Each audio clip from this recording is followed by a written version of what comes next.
Thank you, Mahatattva. I'm really grateful for the invitation to come here to Krishna Lounge. Always heard of the place. This is my first time to actually see it. I was born in the United States in a town called Schenectady, New York. Anybody from Schenectady? Really? Is that a fact? Wow. And his name's Michael. Hey. Hey, this is... I thought I might find somebody from here. Cremo? Schenectady, it's... you might not be aware, but it's a very important place. According to the local people, it's the city that lights and moves the world. I'm a citizen. That's right, because of the General Electric Company has its headquarters there, light bulbs lighting the world. And also the ALCO, the American Locomotive Company, moving the world, so sacred place.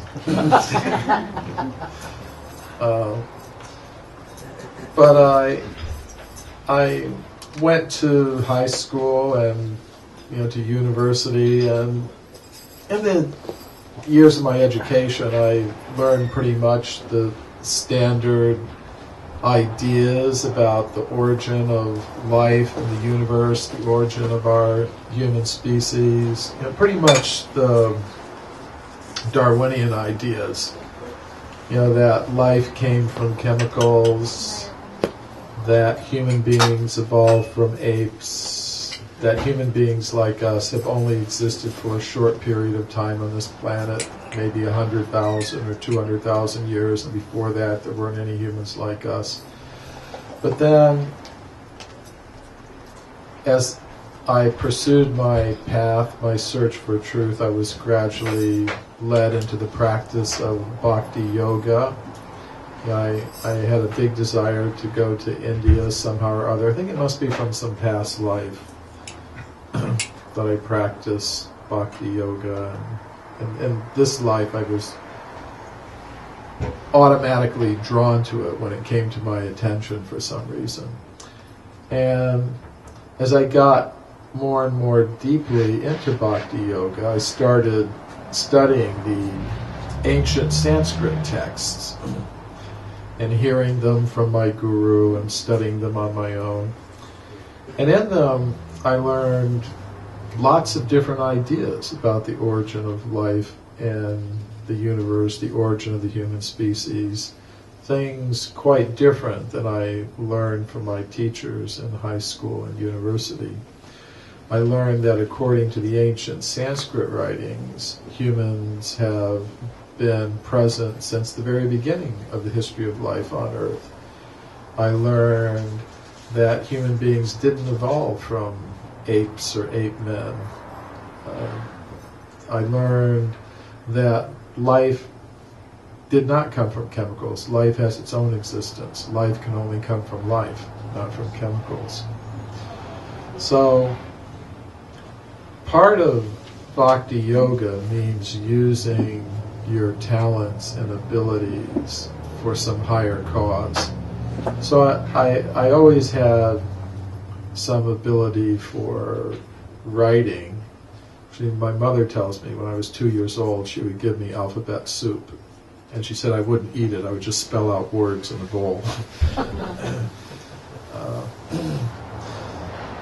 So, as I made progress in bhakti yoga, I started using my writing talents to try to express some of the ideas about human origins that are there in the ancient Sanskrit writings to wide audiences.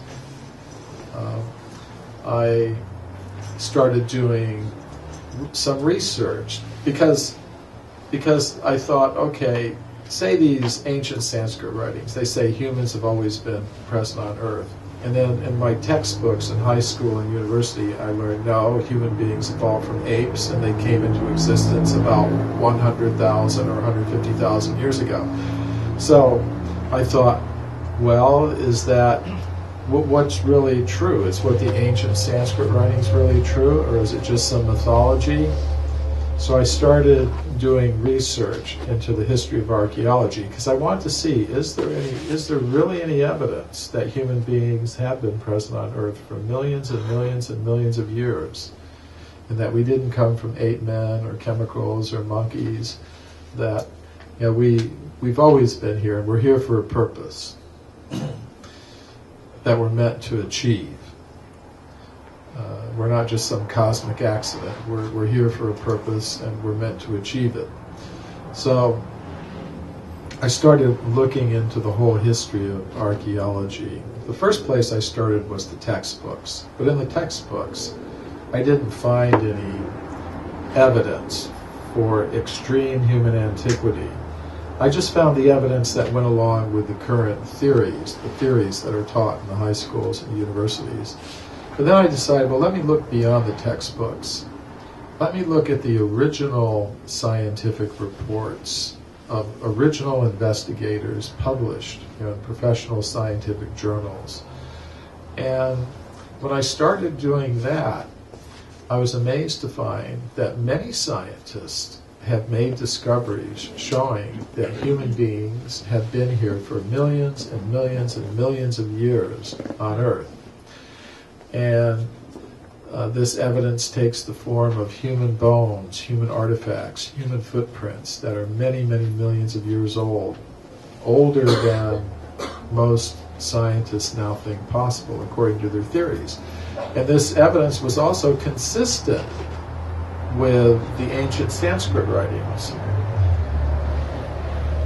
It matched up with what they were saying. So I began to wonder, well, why, if this evidence is there in these original scientific reports, and also in museums, because I didn't just study old books and scientific papers. I actually went to museums, I went into the field, I relocated sites, I actually found these things and wrote a whole book about it called Forbidden Archaeology. And I had to wonder, well, if this evidence really is there in the museums, in the original scientific publications, then why isn't it mentioned in the textbooks and that everyone has to study in school? And I could see the reason is a process of knowledge filtration. There's a process of knowledge filtering that operates in the world of science. We could say, you've got this filter up here, and there's evidence coming into it.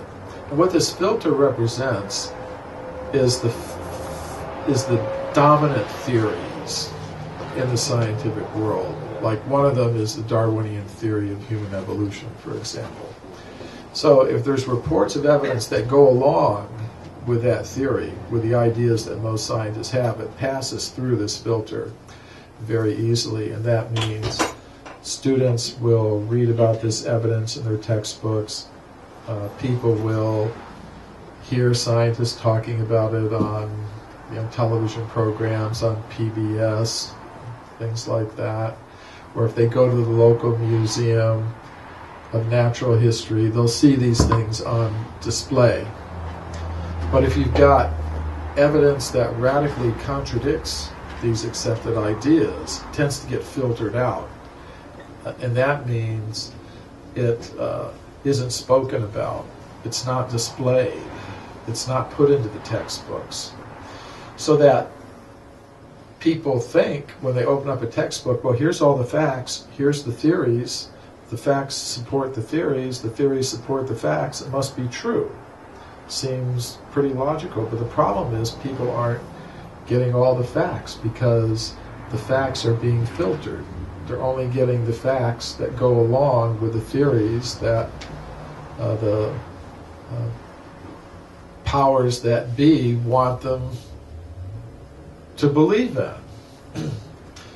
And yeah, I can just give I mean, I've got a whole book with hundreds of these cases, but I'll just mention one or two.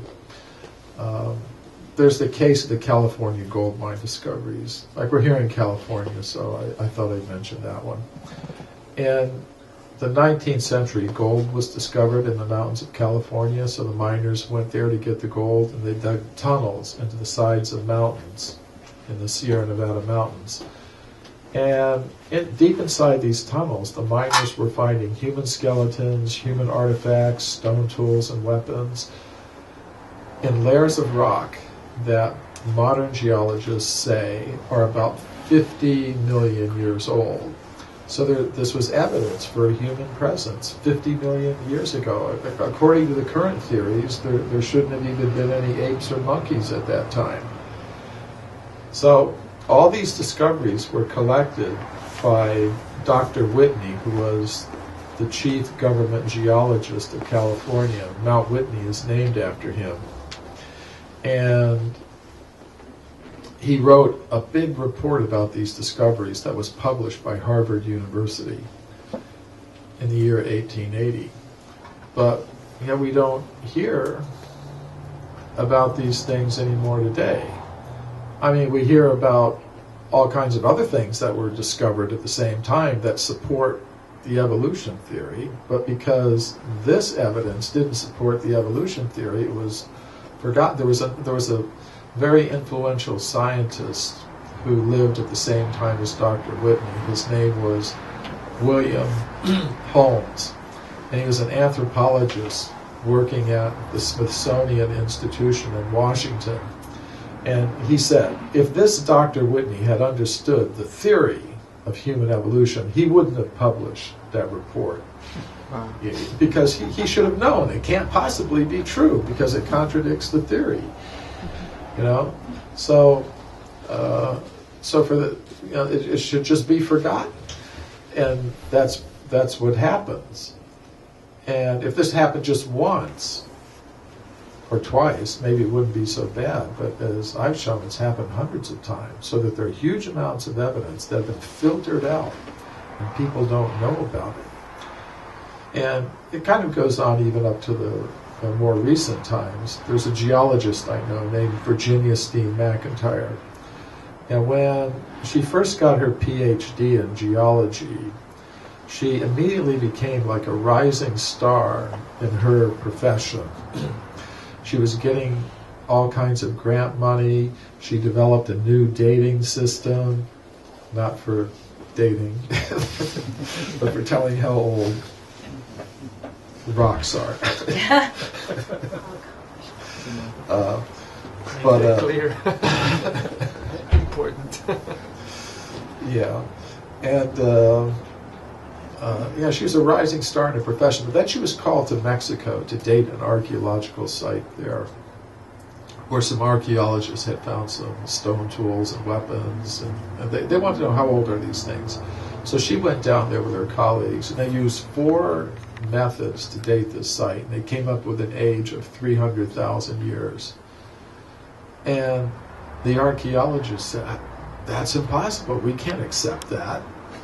Human beings capable of making these artifacts didn't exist 300,000 years ago. They hadn't evolved yet.